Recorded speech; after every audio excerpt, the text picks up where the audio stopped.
လာပါရှင် Astro Breaking News သတင်းတစ်ပုဒ်ကိုတင်ပြပေးသွားမှာဖြစ်ပါတယ်ရှင်ဒီသတင်းရဆိုရင်တော့2026ခုမတ်လ10ရက်နေ့တွင်တနင်္ဂနွေနေ့သားသမီးများအတွက်ဇမခန်းနှက်ခတ်ကိန်းဆက်ရောက်မဲ့သတင်းကောင်းတစ်ပုဒ်ပဲဖြစ်ပါတယ်ရှင်ဒီသတင်းသေးစိတ်ကိုတော့ကျွန်မရွှေရွှေအောင်နဲ့နှင်းပိုင်တို့မှစင်တင်ဆက်ပေးသွားမှာဖြစ်ပါတယ်ရှင်2026မတ်လ10ရက်နေ့တွင်မြန်မာစံတော်ချိန်အနေဖြင့်နေ့လယ်17နာရီမှနေ့လယ်17နာရီ30မိနစ်အချိန်တွင်မှဆိုရင်တော့ဇမခန်းနှက်ခတ်ကိန်းဆက်ရောက်ခြင်းကြောင့်တနင်္ဂနွေနေ့သားသမီးများအနေဖြင့်ထိကန်ဆန်းနိုင်ပါတယ်ရှင်ထိုင်းစံတော်ချိန်နေ့လယ်17:20မိနစ်မှနေ့လယ်17:50မိနစ်အချိန်တွင်မှဆိုရင်တော့တနင်္ဂနွေနေ့သားသမီးများအတွက်ဇမခန်းနှက်ခတ်ကိန်းဆက်ရောက်ခြင်းကြောင့်ထိကန်ဆန်းနိုင်ပါတယ်ရှင်။မလေးရှားစံတော်ချိန်နေ့လယ်12:30မိနစ်မှနေ့လယ်1နာရီအချိန်တွင်မှဆိုရင်တော့တနင်္ဂနွေနေ့သားသမီးများအနေဖြင့်ဇမခန်းနှက်ခတ်ကိန်းဆက်ရောက်ခြင်းကြောင့်ထိကန်ဆန်းနိုင်ပါတယ်ရှင်။စင်ကာပူစံတော်ချိန်နေ့လယ်12:25မိနစ်မှနေ့လယ်12:55မိနစ်အချိန်တွင်မှဆိုရင်တော့တနင်္ဂနွေနေ့သားသမီးများအတွက်ဇမခန်းနှက်ခတ်ကိန်းဆက်ရောက်ခြင်းကြောင့်ထိကန်ဆန်းနိုင်ပါတယ်ရှင်။ဂျပန်စံတော်ချိန်နနက်10:00နာရီမှနနက်10:30မိနစ်အချိန်တွင်မှဆိုရင်တော့ဇမခန်းနှက်ခတ်ကိန်းဆက်ရောက်ခြင်းကြောင့်တနင်္ဂနွေနေ့သားသမီးများအနေဖြင့်ထိကန်ဆန်းနိုင်ပါတယ်ရှင်။ကိုရီးယားစက်တော်ချိန်နနက်10:45မိနစ်မှနေ့လယ်17:15မိနစ်ချိန်တွင်မှဆိုရင်တော့တနင်္ဂနွေနေ့သားသမီးများအတွက်ဇမခန်းနှက်ခတ်ကိန်းဆက်ရောက်ခြင်းကြောင့်ထိကန်ဆန်းနိုင်ပါတယ်ရှင်။ထိုင်ဝမ်စံတော်ချိန်နနက်10:35မိနစ်မှနေ့လယ်17:05မိနစ်အချိန်တွင်မှဆိုရင်တော့ဇမခန်းနှက်ခတ်ကိန်းဆက်ရောက်ခြင်းကြောင့်တနင်္ဂနွေနေ့သားသမီးများအနေဖြင့်ထိကန်ဆန်းနိုင်ပါတယ်ရှင်။အိန္ဒိယစံတော်ချိန်နေ့လယ်17နာရီမှနေ့လယ်17:30မိနစ်ချိန်တွင်မှဆိုရင်တော့တနင်္ဂနွေနေ့သားသမီးများအတွက်ဇမခန်းနှက်ခတ်ကိန်းဆောက်ခြင်းကြောင့်ထိကန်ဆန်းနိုင်ပါတယ်ရှင်။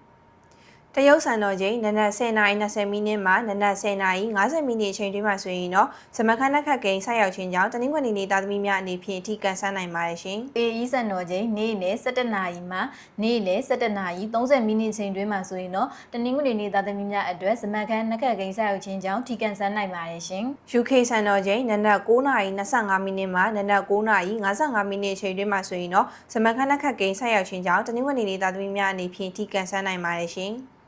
US စံတော်ချိန်နနက်10:00နာရီမှနနက်10:30မိနစ်ချိန်တွင်မှဆိုရင်တော့တနင်္ဂနွေနေ့သားသမီးများအတွက်ဇမခန်းနှက်ခတ်ကိန်းဆက်ရောက်ခြင်းကြောင့်ထိကန်ဆန်းနိုင်ပါတယ်ရှင်။ကနေဒါစံတော်ချိန်နနက်9:50မိနစ်မှနနက်10:20မိနစ်အချိန်တွင်မှဆိုရင်တော့ဇမခန်းနှက်ခတ်ကိန်းဆက်ရောက်ခြင်းကြောင့်တနင်္ဂနွေနေ့သားသမီးများအနေဖြင့်ထိကန်ဆန်းနိုင်ပါတယ်ရှင်။ဩစတြေးလျစံတော်ချိန်နေ့လယ်1:50မိနစ်မှနေ့လယ်2:20မိနစ်ချိန်တွင်မှဆိုရင်တော့တနင်္ဂနွေနေ့သားသမီးများအတွက်ဇမခန်းနှက်ခတ်ကိန်းဆက်ရောက်သောကြောင့်ထိကန်ဆန်းနိုင်ပါတယ်ရှင်။တနင်္ဂနွေနေ့သားသမီးများအနေဖြင့်ဇမခန်းနှက်ခတ်ကိန်းဆက်ရောက်ခြင်းကြောင့်ထိကန်ဆန်းလိုပါကထိပေါင်းကောင်းမွန်တဲ့ကဏ္ဍများအနေဖြင့်ကတော့3-6-8ကဏ္ဍများပဲဖြစ်ပြီးတော့အခရာများအနေဖြင့်ကတော့ဘာလက်ချိုက်ဘာကုံမာထောက်စင်တူဓာတွေဓာတ်ချိုက်အခရာများပဲဖြစ်ပါတယ်ရှင်။ယခုလိုဇမခန်းနှက်ခတ်ကိန်းဆက်ရောက်တဲ့အချိန်တွေရဆိုရင်တော့နှစ်တာကာလမှာ9ရက်သားသမီးများအနေဖြင့်မိမိတို့ရဲ့နေနံနဲ့ကိုက်ညီရဲ့နှက်ခတ်အချိန်ခါတွေက2ကြိမ်3ကြိမ်ခန့်သာဖြစ်ပေါ်စေတာဖြစ်ပါရဲ့ရှင်ဒီလိုဇမခန်းနှက်ခတ်ကိန်းဆက်ရောက်တဲ့အချိန်ရဆိုရင်တော့ထိကဆန်းရတဲ့ငွေကံကောင်းစင်မဲ့ကိစ္စရများအတွက်အလွန်ကိုထောက်ကူပြုစေမှာဖြစ်ပါရဲ့ရှင်